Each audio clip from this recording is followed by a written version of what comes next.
say you're not involved. Don't try to convince yourself that these problems don't affect you at all. Because now it's Lebanon, Azania, Grenada. How many more? Tell me now, how many more? Don't you stand on the sidelines and watch your children go off to war. Don't stand back and wait for this violence to come to your door. Because now it's Chile, Guatemala, El Salvador. How many more? Tell me now. How Peace. Welcome to the Northeast Political Prisoner Coalition. I'm Brother Frank, and I'm up with my beloved comrade, Brother. Tyree, peace. So jazz is April is Jazz Appreciation Month. So as we talk about jazz for the next couple of episodes throughout this month to show our appreciation for jazz, it's very important that we make the connection from jazz to who we are as a people of African descent. We know that since the first slave was kidnapped and decided to fight back and do something, right, there was expressions against how that slave was being dealt, and even overall how we were being dealt with. And that brings in the play jazz, because jazz is an expression of life. I think the quote from Martin Luther King said it best when he was speaking on jazz. He said, "Jazz speaks for life. The blues tell the story of life's difficulties. And if you think for a moment, you will realize that they take the hardest realities of life and put them in the music, only to come out with some new hope or sense of triumph. This is triumphant music." And I think that's exactly what jazz is, triumphant music. Music that's going to help us endure, music that's going to propel us to move forward in the fight to protect our self-determination, to in fact declare our self-determination. Because every group of people, every community, every nation has a right to be self-determined.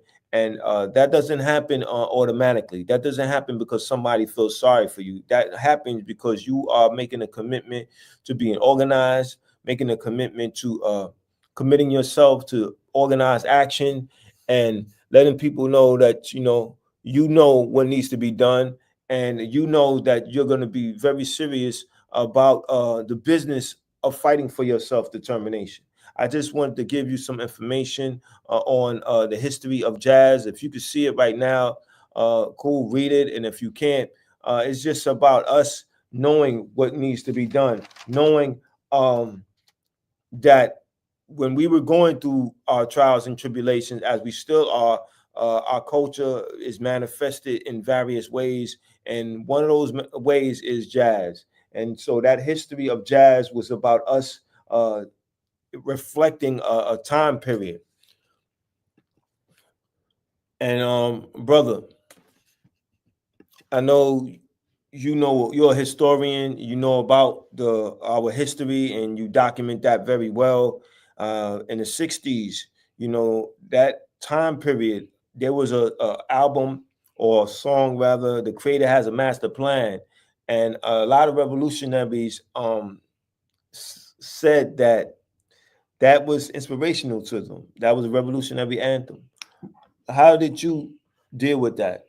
Well, I thought of it as really verbalizing our feelings, and in terms of the Creator having a master plan. Actually, we had a master plan, but that song encapsulated our feelings in terms of us knowing that we were in a situation and that we needed a plan to get out of that situation. So singing that Creator has a master plan was to give us a chance to reflect on our situation and reflect on our need to establish a plan. And let me say this: my name is Tyree. I am a Black Panther, but I'm a former member of the Black Liberation Army. I spent 17 years in various American death camps as a prisoner of war. And I want to say to our listening, our viewing audience, I love you because you are intelligent. You're studying what's going on, and you being in the audience today is indicative of you continuing to study what is going on, and that is indicative of you being intelligent, and also you being in the viewing audience is indicative of you being courageous, because as you know, our enemies don't like for us to be here having these discussions, but you are here. So let me just start out by saying that. But that song is a very good song. The creator has a master plan, and that is to say that not only we know, but the creator knows the situation that we're in, and he knows that we have to formulate a plan to get out of this situation. And that's what we have been doing. So there was a timeline that I showcased on the screen, and the timeline, for those of us who were not able to look at it, it deals with the creation of jazz and the timeline, and it was a timeline to give you an understanding of what was going on historically in the development of jazz. So late 19th century, African Americans combined, so-called African Americans combined work songs, melodies, spirituals, and rhythms with European music and instruments to create what would become known as jazz. Early 20th century, jazz evolves in New Orleans with pioneers like Scott Joplin. 1920s to 1930s, the jazz age sees the rise of big bands and swing music. 1940s to 1950s, bebop emerges with artists like Charlie Parker and Dizzy Gillespie. 1950 to 1960, cool jazz, hard bop, and model jazz gain popularity. 1960, 1970s, free jazz and fusion takes center stage with artists like John Coltrane and Miles Davis. 1980s to present, jazz continues to evolve, incorporating various styles and influences. And this is just to give you an idea of the development of jazz. You know, and not anything that, not to say that anything that I present cannot be challenged, because I invite that. You know, if you're viewing now and I say something incorrect, please challenge me. I'm always willing to accept hard criticism. I'm not thin-skinned. I understand the importance to continue to invite yourself to be developed. As it came to the end of this timeline, what came to mind when you talk about jazz from 1980s to present, you know, I'm a lover of hip hop. I've been born off of hip hop, and I know you have jazz musicians like Guru and Gang Starr, or Guru and Premier formulating Gang Starr, and they was heavily influenced by jazz. I know I was looking at a piece on TikTok or Facebook, one of those social platforms, where they showed a particular Wu-Tang song being created, and it was created off of a jazz song. So that's just to let you know the input that jazz has. But it's very important for us to understand that jazz is directly linked to our liberation struggle. And you had albums, very important albums, like John Coltrane's Alabama. That particular song, rather, is a very important song because it was reflective of a hard reality, the reality of lynching. And Birmingham, Alabama, what my brother called Birmingham, Alabama, because the excessive bombings happening during that time. So John Coltrane, in response to the killings of the bombing at a church, in which 4 little black babies were killed by white racists, he responded with this song, Alabama. And if you listen to the song, you could hear the passion, the concern, and I think that that lets you know the importance and the power of jazz. You had Billie Holiday with Strange Fruits, dealing with the lynching. That was very graphic. That expressed our hardships for those who didn't know, and I think it's important because it's a song that's always going to be around, and it's a song that circulated during that time. So those who didn't know about this harsh reality were made known. So the musicians were like our newscasters, right? They reported our news. So we had some sense of concern collectively for what we were going through. So if you lived in the South in one particular area and you lived in another particular area in the South, now you were able to get that information, get exchange those ideas because you heard a song that let you feel a certain type of way. Nina Simone, she redoes Strange Fruit, and you can hear the anger in her voice. And I think that, that lets more people become more angry, more passionate, and more committed to doing the work. If you're in the sideline and you not engaged in no political work, then you hear these songs that inspires you to actually do something because it's letting you know that this is your reality. This is something that you should concern yourself in. You had Lee Morgan. Lee Morgan had "Search for the New Land." This song is it relaxes you and you're focusing critically on your reality because of songs like this. And it says a lot about the roles that these important musicians play. Nina Simone, she has a quote about the role of musicians, and musicians are supposed to reflect the times. And you hearing that, what does that make you think? Well, that's a good quote. Our artists should contribute to the struggle in the field that they're in. They're in art. They do it dealing with art. For instance, the song Alabama. That's artists causing us to reflect on what was going on at that time. And this is what an artist is supposed to do. Artists are supposed to mirror their art should mirror what is going on in society. The other brother dealt with Birmingham, and we want to know that the bombing of the 4 little girls that followed the March on Washington, and that pretty much let us know what the right wing felt about us doing things to petition for our freedom. They bombed the church and killed the 4 little girls. So an artist should cause us to not let these moments pass. They happen on a particular day, but this should be in our minds as many days as possible. And an artist enable us to do that. So that's good for her to have said that, made that quote. And whenever we talk about what's happening at that time, we talking about the jazz musicians. We're talking about the revolutionary struggle that we're engaged in, that we've been engaged in since Africans were kidnapped and brought here to be slaves. And within those struggles, you have those who made immense sacrifices for our liberation. You have our political prisoners, and you have our martyrs. And that is very important that we understand. Whatever we're talking about our struggle for self-determination, we always have to include the political prisoners and the martyrs. We can't forget those who made those levels of sacrifices, because that commitment should always be recognized, because we don't want anybody to be discouraged because we neglected to mention our political prisoners and mention our martyrs. This is a serious work to be done.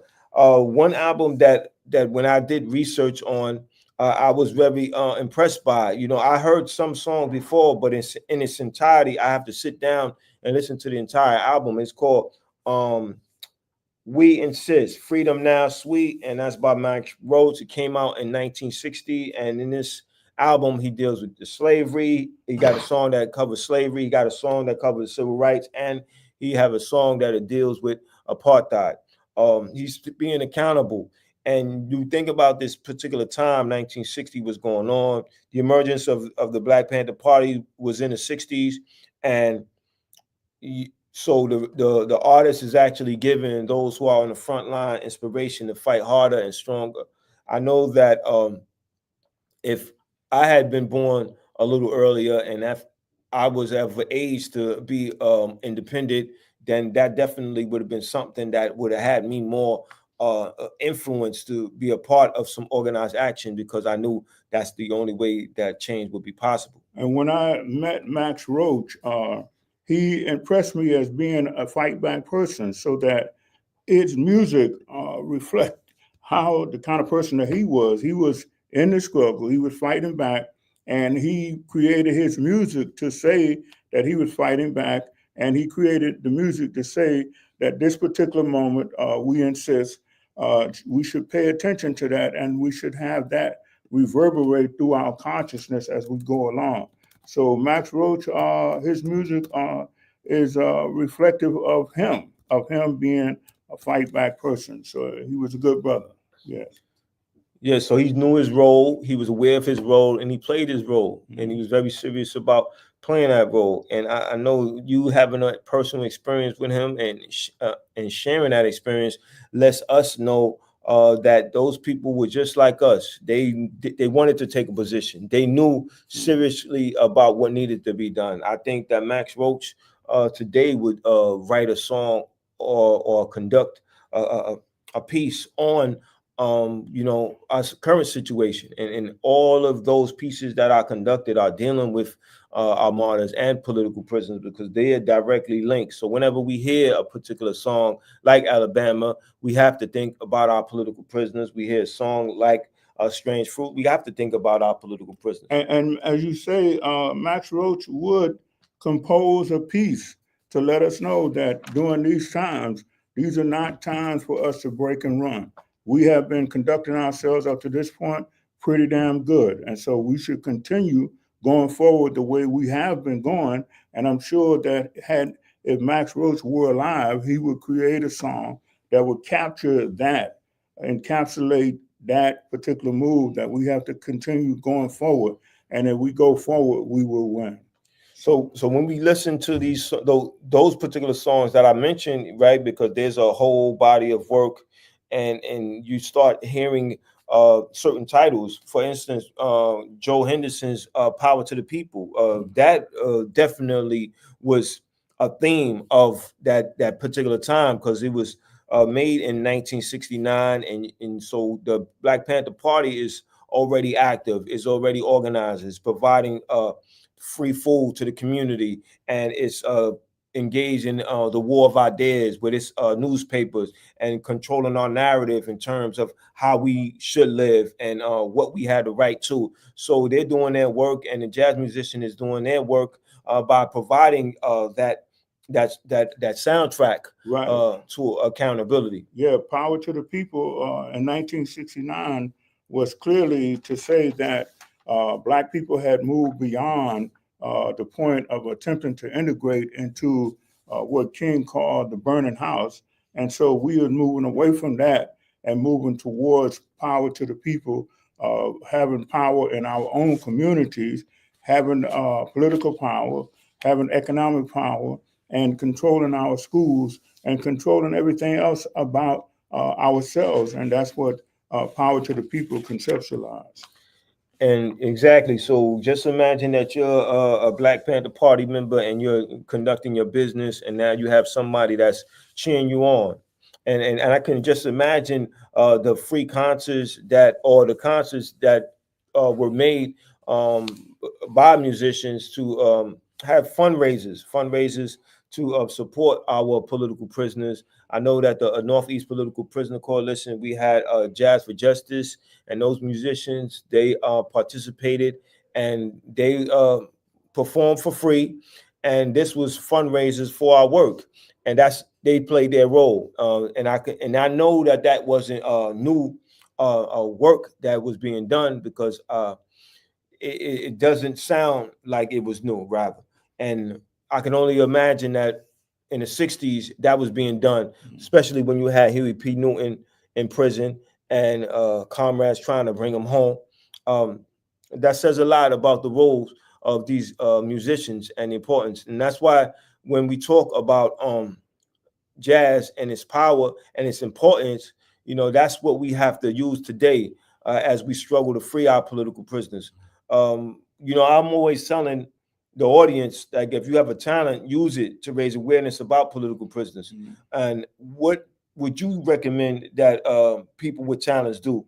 Well, like I say, we want to have everyone working in their field. You don't have to go into another field. If you are an artist and you paint, that's very good. You want to paint pictures of political prisoners. If you are a musician, you want to play songs and musical pieces that really will cause people to constantly reflect on, especially in their own homes, reflect on our political prisoners and reflect on the situation that we are in. We are in a warfare situation. The 1% is always waging war against us 24 hours a day, and they're using every instrument, every possible road to carry out this war. And so the war is a 24-hour day thing. So to have music playing on our whatever we play it on is very good, because it'll keep before our eyes and keep before our consciousness our situation and the need for us to continue and to move forward. I want to go back for a minute and think about the beginning of jazz, right? Because it's an expression of our culture, our way of life, ideas and experiences that's passed down from one generation to the next.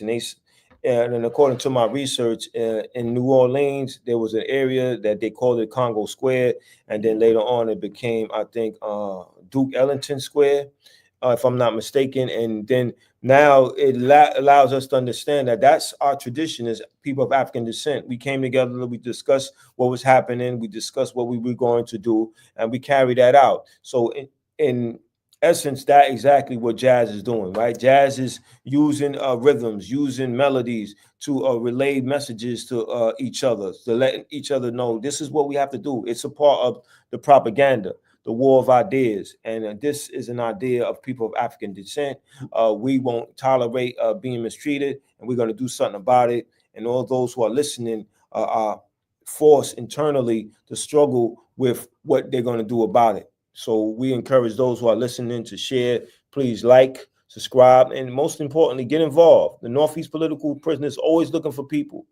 And jazz is a evolution of our people. I've been to Congo Square in New Orleans with Brother Herman Wallace's funeral, who was a Black Panther.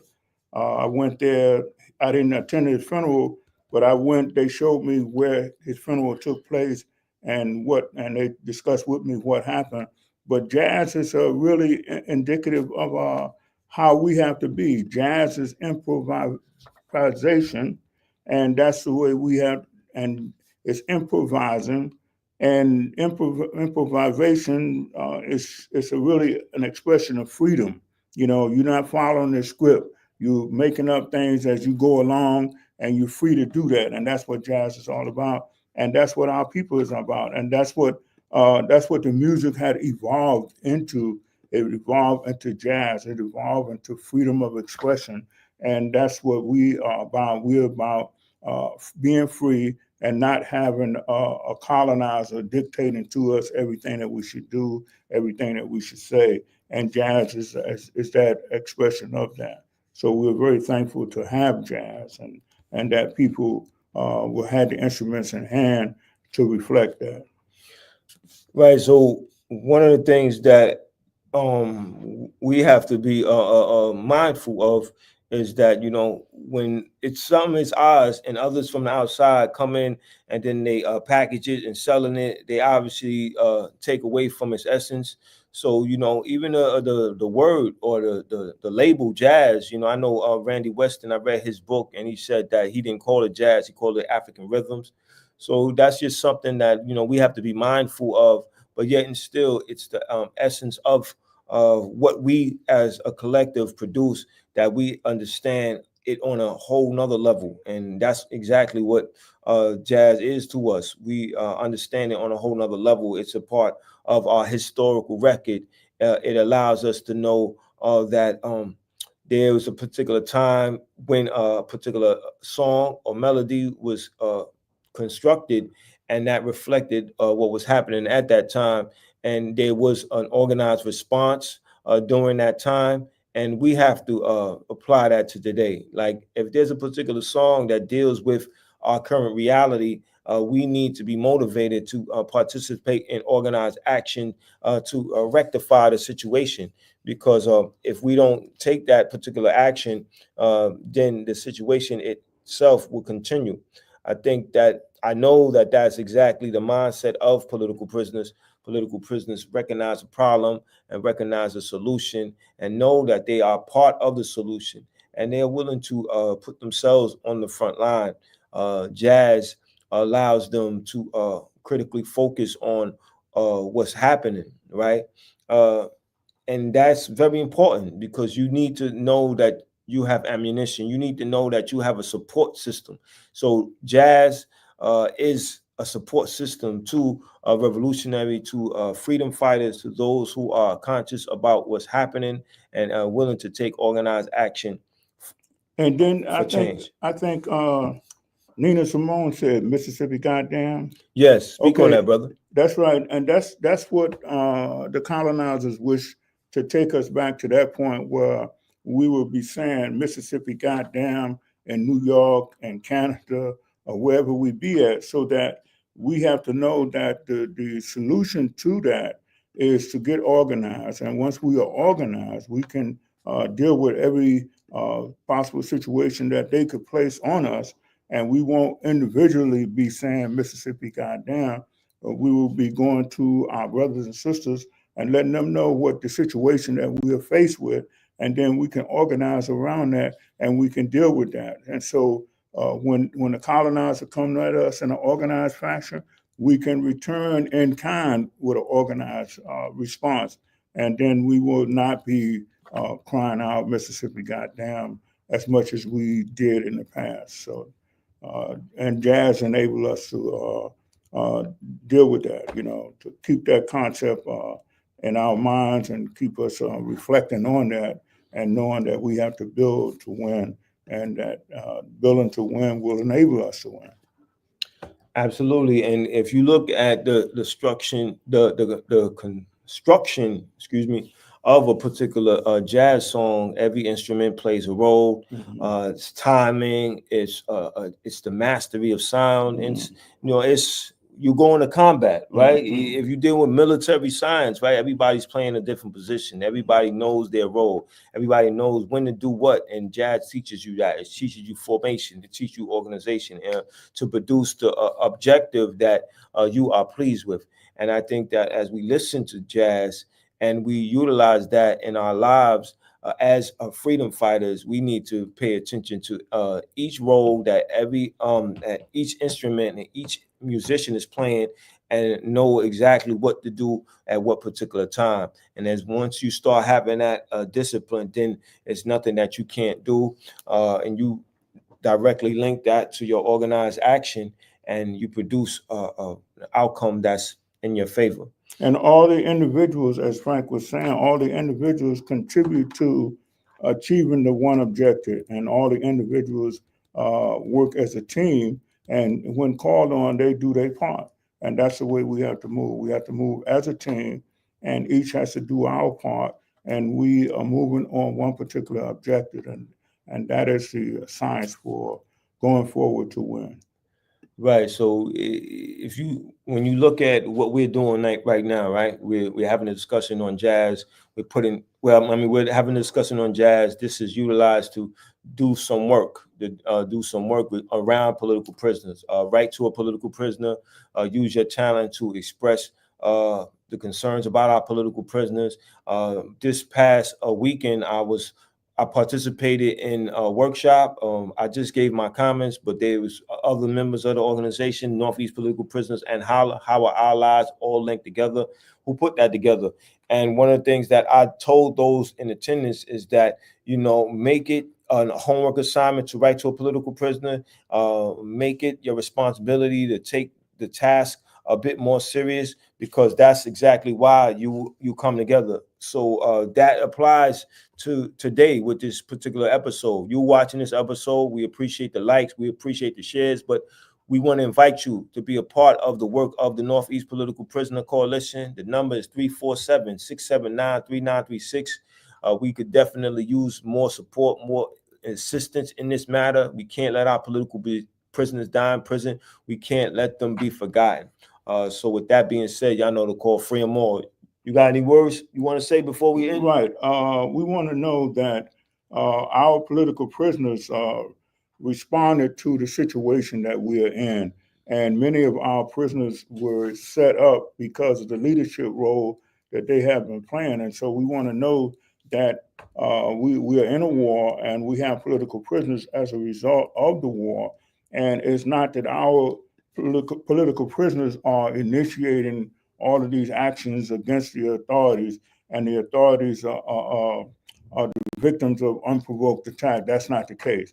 The authorities are the one who created the situation, and we are trying to deal with the situation as best as we possibly can. And that is why there are political prisoners.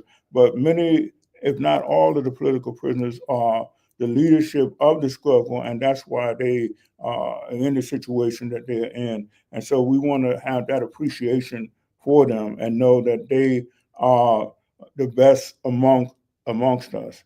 And so we want to move with that in mind, and then we can win the struggle. You know. So what's the call? Free them all. What's the call? Free them all. Sail the sea, Indians live proud and free before the oppressor's slavery. Black people live proud and free. How many more? Tell me now, how many more?